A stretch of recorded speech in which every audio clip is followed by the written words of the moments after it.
road nga mga gubaon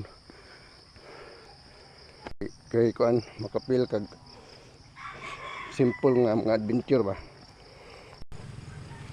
Pero sa mga motorista, sa mga naisakyanan, mga tao naisakyanan di service, bagot-bot na dahil na maingon na nagkurakot na pos gobyerno ghost project na igisiminto 5 kadupara pod perting gubaan ning mga kalsada, maguba ni atong sakyanan, maipay magdakaw ani nga na mga taong bagot-bot.